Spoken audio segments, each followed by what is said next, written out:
दया भारत का, सेवा ही बस काम है। सहभागी बन पुण्य कमा लो, सबसे ये आह्वान है। प्रणम्य सागर गुरु महाराज की सोच का ये परिणाम है। सहभागी बन पुण्य कमा लो, सबसे ये आह्वान है, सबसे ये आह्वान है। अरहम योग प्रणेता ने ये पावन दीप जलाया है।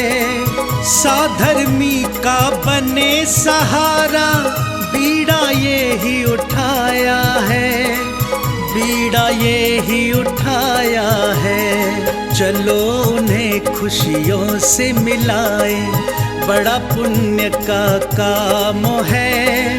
सहभागी बन पुण्य कमा लो, सबसे ये आह्वान है, सबसे ये आह्वान है। जीवों के भोजन का प्रबंधन, असमर्थ बच्चों को शिक्षा, रोजगार की करें व्यवस्था, मांगे ना कोई भिक्षा, मांगे ना कोई भिक्षा। अरहम जीव दया भारत बस करती ये ही काम है। सहभागी बन पुण्य कमा लो, सबसे ये आह्वान है, सबसे ये आह्वान है। गाय धरा पे रहे सुरक्षित, गौशाला है बनवाई। जीव जंतु की भोज व्यवस्था सुंदर रूप से करवाई, सुंदर रूप से करवाई। साधर्मी भूखा ना सोए, रखना सबका ध्यान है। सहभागी बन पुण्य कमा लो, सबसे ये आह्वान है, सबसे ये आह्वान है। साधर्मी रोगी के इलाज को हम मिलके हैं करवाते।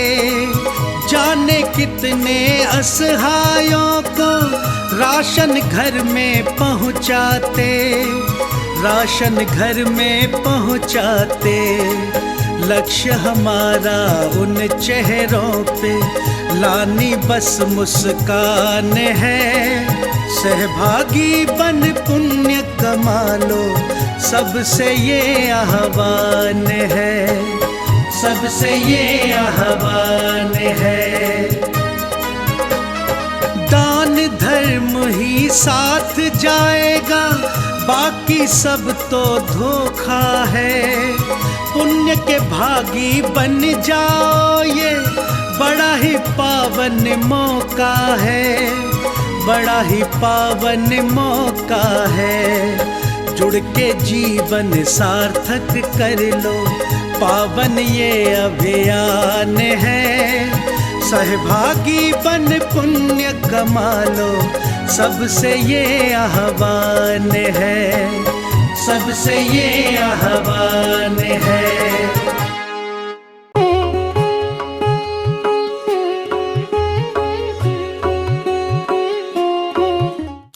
जब आपका मन अरहंत सिद्ध आचार्य आदि के ध्यान करते करते इतना लग जाए, इतना अच्छा हो जाए, शुद्ध हो जाए कि उसमें फिर कोई इच्छा ना बचे, तो आपका मन फिर आपकी आत्मा में अपने आप लग जाएगा।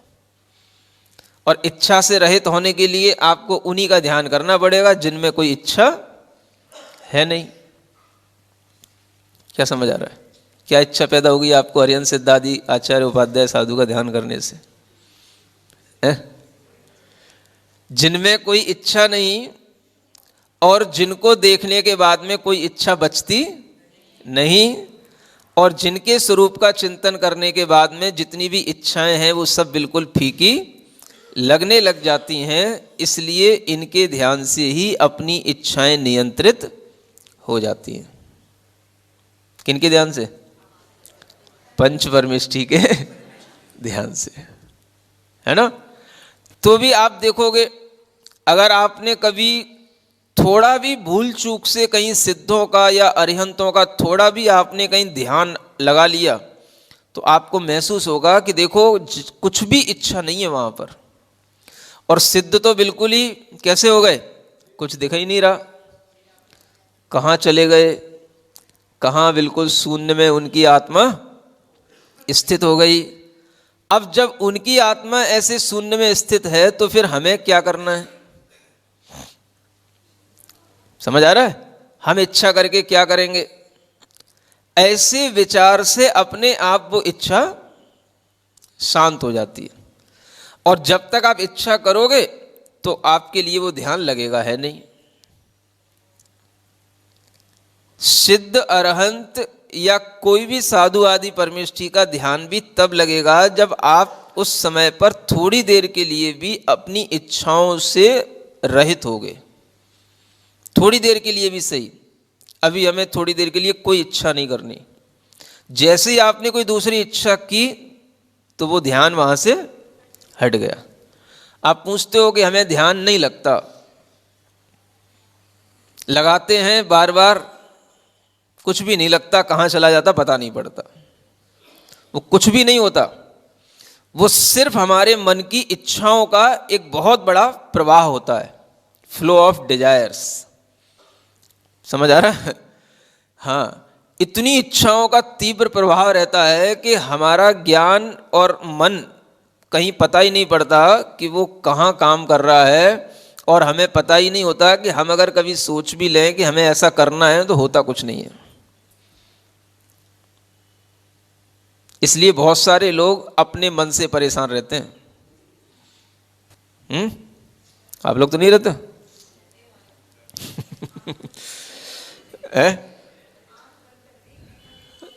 तो वो कहाँ पहुंचेगा? जहां आपकी इच्छा होगी वहीं पहुंचेगा ना। और कहाँ पहुंचेगा? सबके साथ तो ऐसा नहीं होता। तो जब इच्छा की तीव्रता होगी तो आपका मन कहीं का कहीं पहुंच जाएगा। इसलिए जिनको अपना मन लगाना होता है उन्हें सबसे पहले ये ध्यान रखना है कि हमें अपनी इच्छा का त्याग करना है। पहले इच्छा नहीं करना है किसी भी चीज की। जब आप इच्छा से रहित होगे, आशा, किसी भी तरीके की अभिलाषा, आकांक्षा से रहित होगे, तब जो है थोड़ी देर के लिए आप किसी में टिक पाओगे। समझ आ रहा है? इसलिए बहुत बड़ी चीज है, ये अच्छी चीज है। अपनी आत्मा का ध्यान करने के लिए, अपने आप का ध्यान करने के लिए हमारे अंदर निरीह वृत्ति आनी चाहिए। क्या आनी चाहिए? और वो निरीह वृत्ति का साधन अगर कुछ है तो ये पंच परमेष्ठी का ध्यान का आलंबन ही है, या कोई भी और शास्त्र का चिंतन। लिखा था ना, अन्नम च गुरु वयसेन, अन्य भी कुछ जो हो जो गुरु के उपदेश से आपको मिले, वो भी आपके लिए इच्छा से रहित आपको बनाएगा। सुन रहे हो? बिल्कुल विपरीत है दुनिया से ये आत्मा की दुनिया है। बाहर की दुनिया में तो इच्छा ही इच्छा है, और जो इच्छा नहीं है तो वो कोई काम का है ही नहीं, जिसके अंदर कोई इच्छा नहीं। और इस दुनिया में जो इच्छा करने वाला है वो कोई काम का नहीं। क्या समझ आ रहा है? और आप बीच में फंसे बैठे हो। रहना बाहर की दुनिया में है और भीतर की दुनिया से परिचय होने लग जाता है, तो ना हम बाहर के ही दुनिया में ढंग से रह पा रहे हैं और अंदर की दुनिया में प्रवेश हो नहीं पा रहा है, क्योंकि इच्छाएं बार बार बाहर की ओर ढकेल देती हैं। इसलिए जो है कुछ भी ऐसा लगता नहीं है कि हमें कुछ उपलब्ध हो रहा हो। ऐसा ही होता है? बोलो तो। अब क्या उपाय है इसका? उपाय तो यही है जो इसमें लिखा हुआ है। चिंतन का मना नहीं किया जा रहा। देखो क्या लिखा है, जम किंच भी चिंतन। तो आप कुछ भी सोचो, चिंतन बुरी चीज नहीं है। चिंतन तो ज्ञान से आएगा, ज्ञान की पर्याय है। ज्ञान तो हमारा स्वभाव है, ज्ञान कभी बुरा कैसे हो सकता है? कुछ भी सोचो। किसी के भी बारे में सोचो, कोई भी विषय पकड़ लो आप दुनिया का, कोई भी चिंतन बुरा नहीं, बस शर्त क्या है? निरीह वृत्ति। उसमें आपका राग नहीं होना चाहिए, द्वेष नहीं होना चाहिए, उसमें आपके अंदर कोई इच्छा नहीं होनी चाहिए वही सोचने के लिए। समझ आ रहा है? बहुत कठिन काम है। ये ऐसे है जैसे कि जब कहीं पर बोरिंग होती है तो उसमें पानी निकलता है, तो पानी में पानी के साथ साथ बहुत सारा मटमैलापन, मिट्टी भी आती रहती है ना। जब पहली बार बोरिंग होती है, पानी का फव्वारा तो निकल गया, स्रोत मिल गया, हाँ भाई पानी आ गया। अब वो पानी भी आएगा तो बहुत देर तक कैसा आता रहता है? मिट्टी वाला मिट्टी वाला मिट्टी वाला पानी आता रहेगा। समझ आ रहा है? अब उस मिट्टी वाले पानी में से केवल जो है पानी पानी को पकड़ना और मिट्टी को छोड़ना,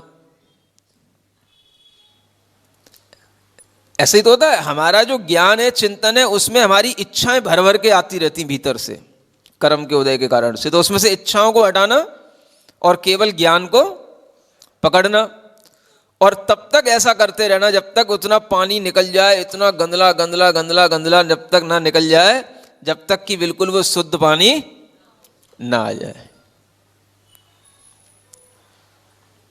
ऐसे ही चलता रहता है। जब ये स्थिति बन जाएगी तो उस समय पर कुछ भी चिंतन करोगे, आपके अंदर कोई भी उस चिंतन से विकृति, कर्म का बंध, आपके दिमाग में किसी भी प्रकार की चंचलता कुछ नहीं आएगी। क्या समझ आ रहा है? आप देखो, अगर आप किसी भी चिंतन से परेशान होते तो सिर्फ इच्छा के कारण से। इच्छा नहीं है तो आप किसी भी चीज का चिंतन कर लो, आपके लिए कोई दिक्कत नहीं है। सुन रहे हो? चाहे स्वर्ग की देवियों का चिंतन कर लो, चाहे मनुष्य लोक की देवियों का चिंतन कर लो, कुछ नहीं होगा। समझ आ रहा है?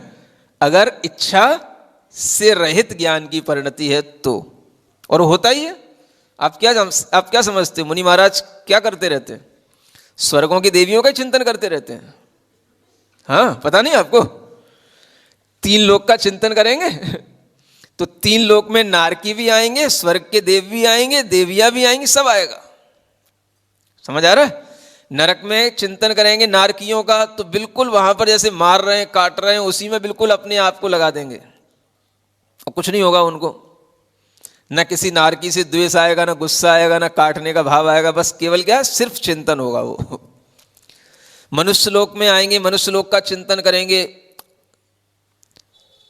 संख्यातों मनुष्य हैं, असंख्याते तिर्यंच हैं, सबकी वृत्तियां देख लेंगे, सब चिंतन कर लेंगे अपने ज्ञान में ये क्या कर रहे हैं। लेकिन कोई भी उनके मन में कर्म का बंध क्यों नहीं होगा? क्योंकि इच्छा नहीं है। समझ आ रहा? फिर और ऊपर बढ़ेंगे, ज्योतिष लोक के देवों का चिंतन करेंगे, सब करेंगे। कौन देव क्या कर रहा है वो उनके ज्ञान में सब दिखेगा। समझ आ रहा है? और मुनि महाराज को सब पता होता है, असंख्यात द्वीप हैं, असंख्यात समुद्र हैं, कहाँ कहाँ पर देव देवियां रहते हैं, कहाँ कहाँ पर कितने बड़े बड़े समुद्र हैं, कहाँ कहाँ पर कितने बड़े बड़े वन हैं, और उनमें वो कैसे क्या क्या कर रहे होते हैं, उन्हें सब पता रहता है। वो चिंतन करते रहेंगे और उनका वो फिर वो स्वर्ग के देवों के पास पहुंच जाएंगे। समझ आ रहा है? और वहां पर भी सब स्वर्गों में घूम लेंगे, 16 ही स्वर्गों में, और फिर वहां से घूम करके सीधे टिकेंगे कहीं नहीं, कहां पहुंचेंगे? फिर सीधे सिद्ध शिला पर पहुंच जाएंगे और फिर सिद्ध भगवान का भी चिंतन कर लेंगे, और सिद्ध भगवान का चिंतन करके फिर अपनी आत्मा के चिंतन में आ जाएंगे। कहीं उनके लिए कोई रुकावट पैदा नहीं होगी। क्यों नहीं होगी? तुमको अगर भेज दिया जाए समझ आ रहा है, तो कहीं भी जाकर के हाँ टिक गए, वहीं पर 1 घंटा पूरा खराब कर दोगे। समझ आ रहा है? तो यही कहलाती है निरीह वृत्ति। इसी वृत्ति को बढ़ाया जाता है। ये वृत्ति जितनी बढ़ेगी उतना ही आपका ज्ञान कैसा होगा, प्योर होता चला जाएगा। इसको बोलते हैं संस्थान विषय धर्म ध्यान। क्या बोलते हैं? हाँ, ये धर्म ध्यान चलता रहेगा, क्योंकि हम दूसरों के बारे में सोच रहे हैं। 3 लोक में कितने जीव हैं, किस गति में क्या क्या हो रहा है, कितनी संज्ञाएं हैं, किस तरीके से लोग अपना समय निकाल रहे हैं, किस तरीके से लोग अपना मनोरंजन कर रहे हैं, सब ज्ञान में आता है।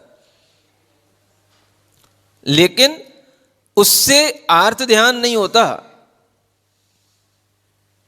क्या होता है? वो धर्म ध्यान होता है। वो 3 लोक का चिंतन करो, कहीं भी आपका मन टिकेगा ही नहीं, और सब जगह जो घूम करके आ जाएगा तो वो अपने आप में रुक जाएगा।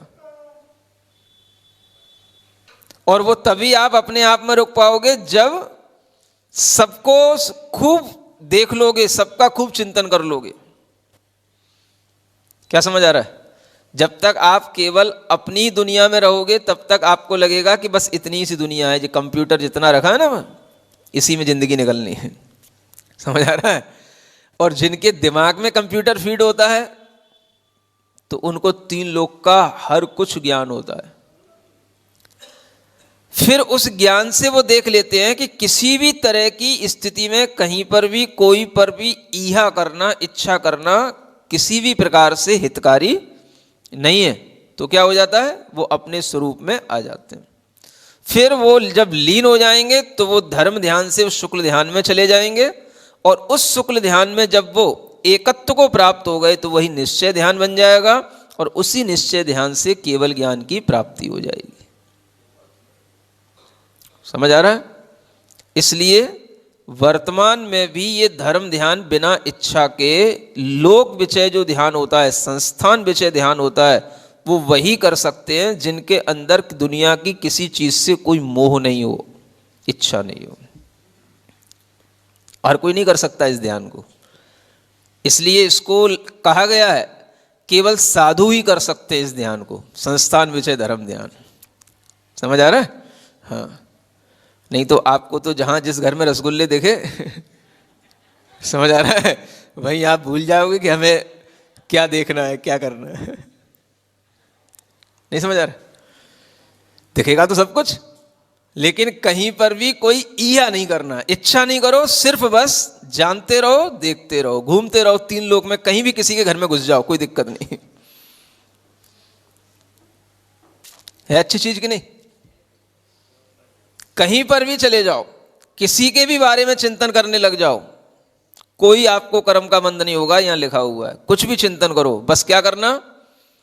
इच्छा नहीं करना, किसी भी चीज की इच्छा नहीं करना, बस केवल जानो, देखो, सोचो, बस। इतना बड़ा यह ध्यान करने का इतना अच्छा तरीका है।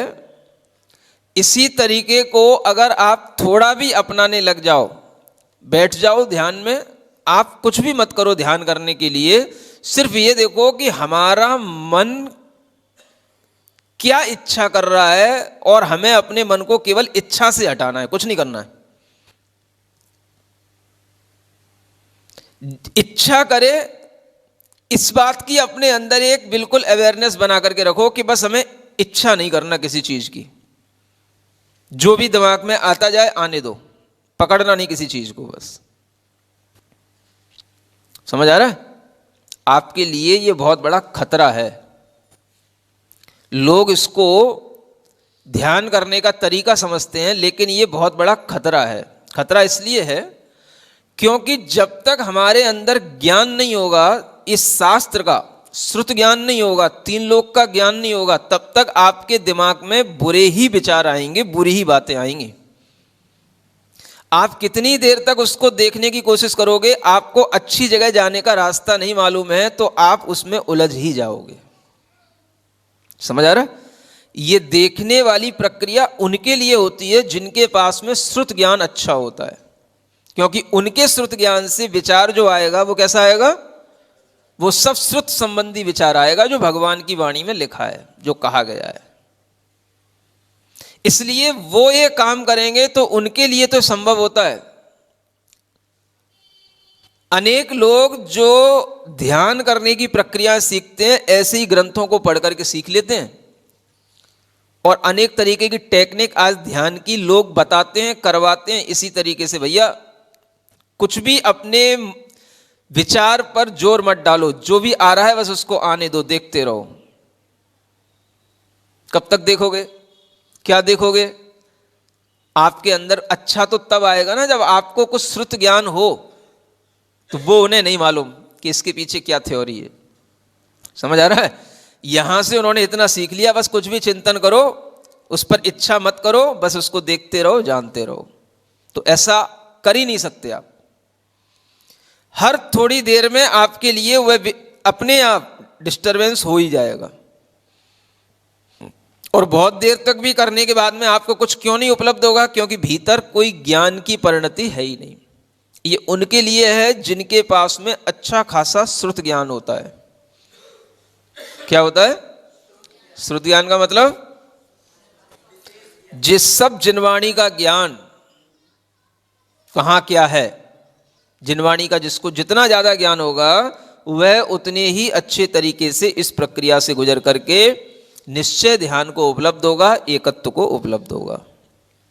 ठीक है, इसलिए एक शब्द डला है इसमें, साहू लिखा है कि नहीं? साहू माने आप भी कह सकते हो, हम भी साधु ही हैं, साहू हैं, है? लेकिन यहां पर साहू का मतलब इसी सेंस में है कि जिसने अपने अंदर सब प्रकार की इच्छाओं को छोड़ने का एक संकल्प ले लिया है, तो इसकी वैसे ही जो बहुत प्रकार की इच्छाएं होती हैं वैसे ही छूट चुकी होती हैं, वो ये प्रक्रिया में जुड़ सकता है। इसी को यहां पर अब देखो आगे कहते हैं कि आप इसको और कैसे उपलब्ध हो सकते हो। मां चिट्ठ मां जंपः मां चिंतः किं विजेण होइथिरो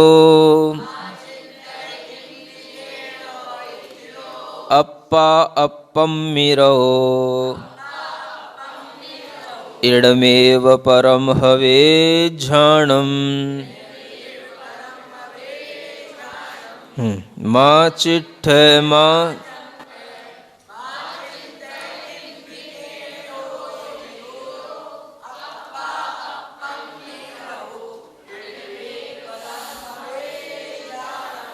अब जहां पर इस ऊपर वाली उपलब्धि को प्राप्त करने के लिए कुछ ये उपाय स्वरूप ये चीज बताई जा रही है ना। पहले आपको क्या करना पड़ेगा?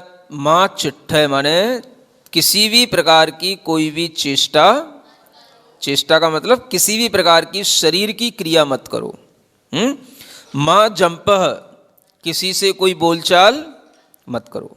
मां चिंतः किसी भी प्रकार का कुछ भी विचार चिंतन मत करो। पहले ये सोच लो कि हमें कुछ भी सोचना ही नहीं है। ये भी उन्हीं के लिए है जिनके पास में ज्ञान है। समझ आ रहा है? क्योंकि ज्ञान है तो उस ज्ञान के साथ में भी जब वो ज्ञान की परिणति जो चिंतन रूप रहती है उसको रोका जाएगा, तो वह भीतर से जो अपना ज्ञान स्वभाव है वो उसी को उपलब्ध होगा। आप अगर करके देखोगे मां चिंता है, कैसे होगा? चिंतन मत करो, आपके हाथ में जब दिमाग है तो चिंतन तो होगा ही, ज्ञान है तो विचार तो आएगा ही। तो अब इसको कैसे रोका जाए? तो कहा जा रहा है कि ऐसा कोई भी आप चिंतन जो आप रोक सकते हो उस चिंतन को रोक लो।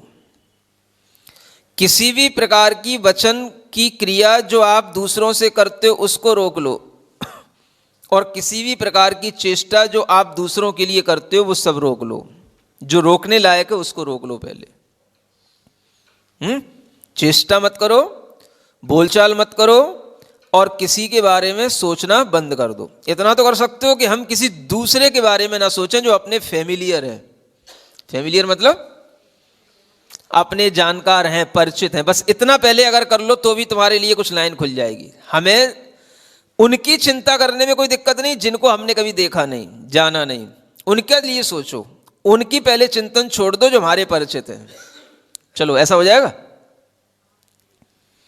अरे दुनिया में ऐसे बहुत सारे लोग हैं, तुम्हारे चिंतन में, तुम्हारे परिचय में कितने लोग होंगे? 10, 20, 50, 100। बताओ मोबाइल में कितने लोग हैं तुम्हारे से जुड़े हुए? 250, 2000, 10,000 हैं? लेकिन जितने भी हैं उन सबसे आपका परिचय तो नहीं है। बाकी भले ही आपके किसी फाइल से जुड़ गए हों, प्रोफाइल किसी भी चीज से जुड़ गए हों, लेकिन सबकी आपको नॉलेज तो नहीं है कौन क्या है। तो चिंतन में कितने लोग आएंगे? जो हमारे परिचित नहीं है वो बहुत ज्यादा हैं। समझ आ रहा है? अगर इतना भी हो जाता है, हम अपने परिचितों का कोई चिंतन नहीं करें तो भी आपके लिए मोह कम हो जाएगा, राग कम हो जाएगा, आपके लिए थोड़ा सा ध्यान लगने की प्रक्रिया बन जाएगी। सुन रहे हो? करके देखोगे? मां चिट्ठे मां जंप मां चिंत। ठीक है? उनसे नहीं बोलना जो अपने परिचित हैं, उनसे कोई रिएक्ट नहीं करना जो अपने परिचित हैं, और उनकी कोई भी चिंतन नहीं करना, उनके विषय में सोचना नहीं जो अपने परिचित हैं। उनके विषय में मत सोचो बस।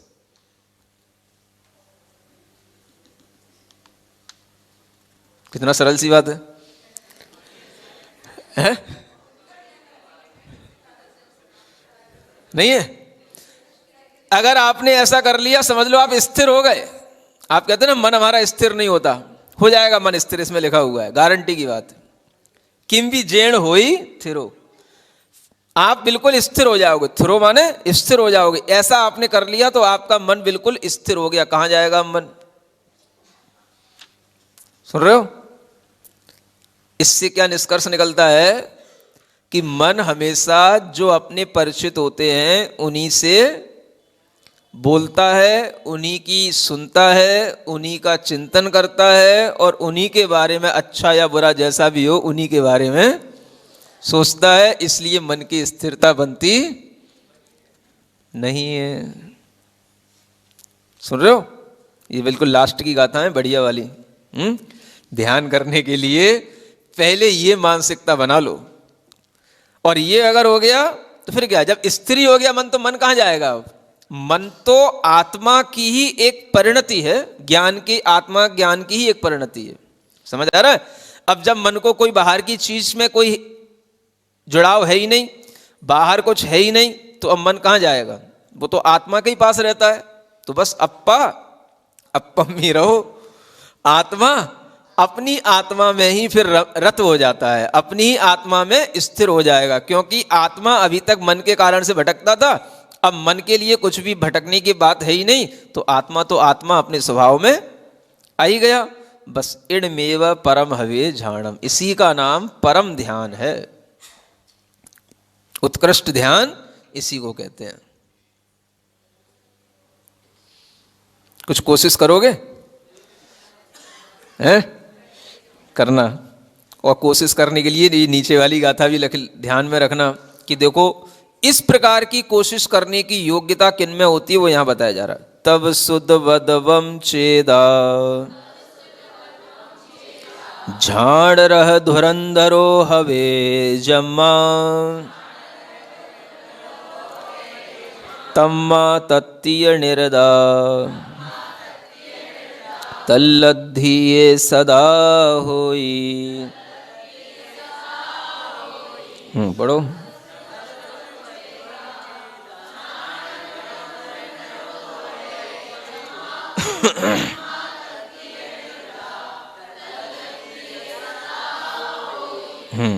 देखो ये कहा जा रहा है तब सुद वदवम चेदा, ये उसकी योग्यता बताई जा रही है। चेदा माने चेतना, आत्मा।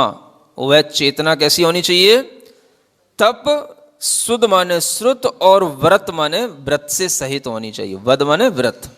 तीन चीजें बताई हैं। तपवान होना चाहिए, श्रुत को जानने वाला होना चाहिए, श्रुत माने जिनवाणी का ज्ञान होना चाहिए, और व्रतवान यानी विरति होना चाहिए।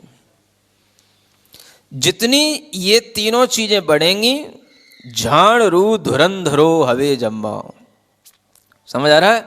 वो ध्यान रूपी रथ को चलाने के लिए धुरंधर हो जाएगा। धुरंधर, धुरंधर माने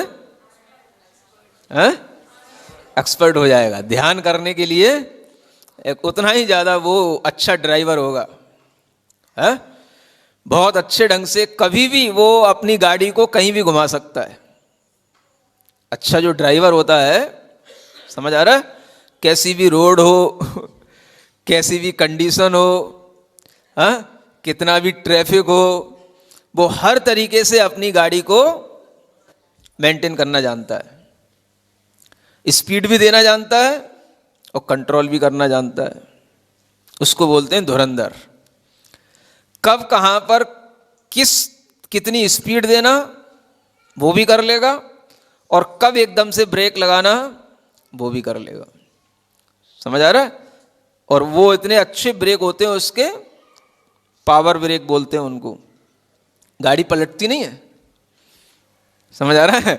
हाँ, वहीं के वहीं खड़ी रह जाएगी। होते कि नहीं होते? ऐसी जिसके अंदर कंट्रोलिंग आ जाती है, वो 3 उसके अंदर क्वालिटी होनी चाहिए। हाँ? तप की शक्ति, तप के कारण से वो अपनी इच्छाओं को रोक लेगा, श्रुत के कारण से उसका ज्ञान बढ़ा चढ़ा होगा, और विरत के कारण से उसे बाहरी चीजों से विरक्ति होगी। तो ध्यान कहां जाएगा?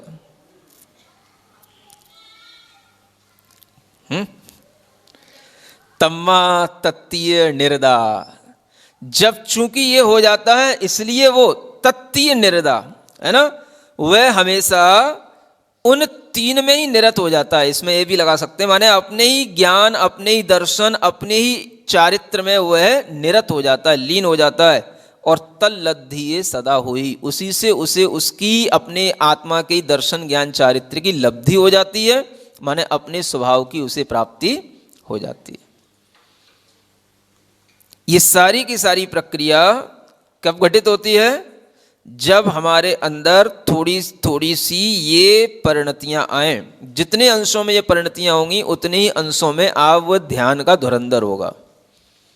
तप करना जानता हो, अच्छा खासा ज्ञान भी चाहिए, श्रुत ज्ञान। समझ आ रहा है? जब नहीं भी होता तो उससे काम चल जाता है, ये बात अलग है, लेकिन होना तो चाहिए। और उसके साथ साथ व्रत भी होने चाहिए। बिना व्रत के वह ध्यान कितना कर पाएगा? जितना उसके अंदर विरक्ति होगी, बस उतना ही उसका ध्यान टिकेगा। इसलिए व्रत भी जरूरी होते हैं। समझ आ रहा है? अब वो व्रत, कई लोग उस ध्यान का अभ्यास करने के लिए, भाई चलो 1 दिन के लिए व्रत ले लो, 2 दिन के लिए व्रत ले लो, 3 दिन के लिए व्रत ले लो। ध्यान का अभ्यास करने वाले ऐसे भी करते हैं, है ना? तो उनको क्या कराया जाता है कि भाई आपको 3 दिन किसी से कोई बातचीत नहीं करनी, अपने मोबाइल जमा कर दो, आपके लिए कोई बोलने वाला नहीं होगा, आपका किसी से कोई भी बातचीत नहीं होगी। जो आपको खाने पीने को मिलेगा बस उतना खाना पीना, आप शांति से रहना, जो आपको कराया जा रहा है करना। तो विरक्ति तो दिलाई, बिना विरक्ति के तो ध्यान हो ही नहीं सकता। तो कोई भी आदमी जब ध्यान करने की कोशिश करता है, तो उसके लिए भी ऐसा फीस लेकर के माहौल तैयार किया जाता है। क्या समझ आ रहा है? हजारों रुपए देगा और खाएगा पिएगा उतना जितना कि दिया जाएगा। समझ आ रहा है? और वो 2 दिन 3 दिन भी अगर इस तरीके से कर पाता है, तो उसकी चिंताएं इतनी कम हो जाती हैं, तो उसे लगता है कि चलो इससे हमें बहुत बड़ा लाभ मिल गया। रुपए पैसे तो आते जाते रहते हैं, लेकिन दिमाग तो सही हो गया। समझ आ रहा है? पिछले शिविरों में एक व्यक्ति आता था अहमदाबाद से, उधर गुजरात से। तो वो शिविर में आकर के, मतलब कोई परिचय नहीं, बस इतना ही पता रहता था कोई अहमदाबाद से व्यक्ति आया। सुन रहे हो? और वो जो है आकर के पूरा शिविर कर लेता था, कोई जानकारी नहीं कि मतलब ये आदमी है भी है कि नहीं, किसी से कोई बात नहीं, मौन ले लेता था पूरा। जब वो एक बार दर्शन करने के लिए आया, तो मैंने उससे पूछा, भाई आपका तो कुछ पता ही नहीं रहता, कहाँ रहते हो? तो कहने लगा कि महाराज मैं बिल्कुल मौन के साथ में आपके सब प्रवचन सुनता हूं, आपकी सब क्लास अटेंड करता हूं, कोई भी चीज नहीं छूटती। लेकिन मैं किसी से भी बिना बोले पूरे 10 दिन निकालता हूं। मैंने कहा ऐसा क्यों, बता तो दिया करो। महाराज इतना थक चुका होता हूं काम काज से कि 10 दिन मैं बिल्कुल शांति के लिए यहां पर आता हूं कि 10 दिन मुझे बिल्कुल मन की शांति मिले, इसलिए मैं शिविर में आकर के बिल्कुल मौन ले लेता हूं।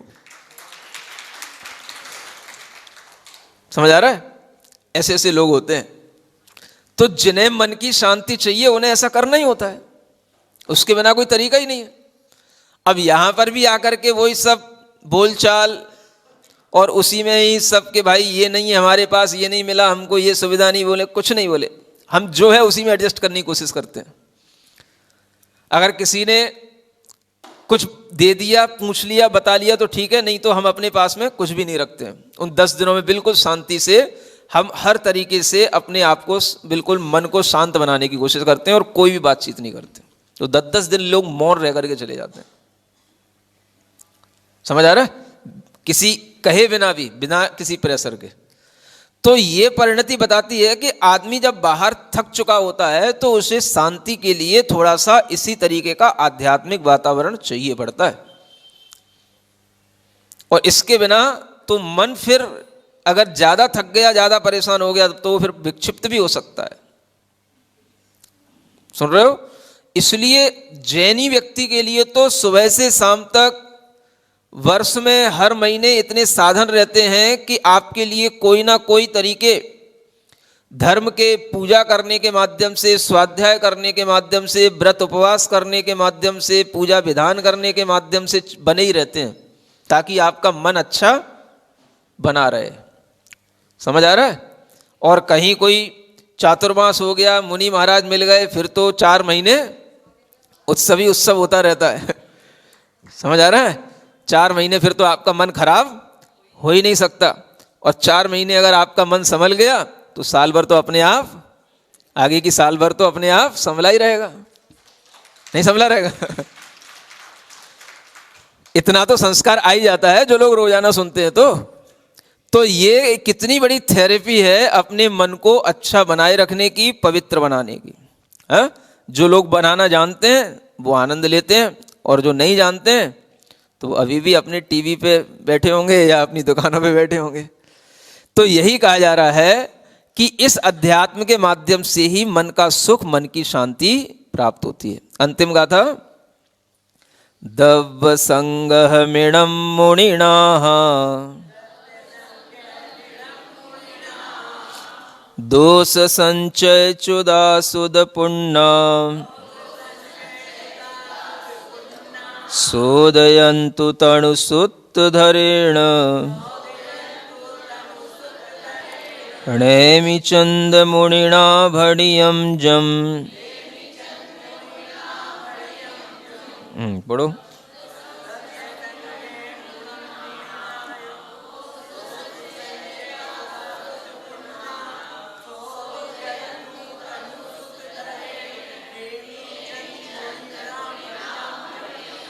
हाँ, अब कहते हैं अंत में कि मैंने ये जो द्रव्य संग्रहम इणम, माने यह जो द्रव्य संग्रह है यह नेमी चंद मुनिया जम भड़ियम।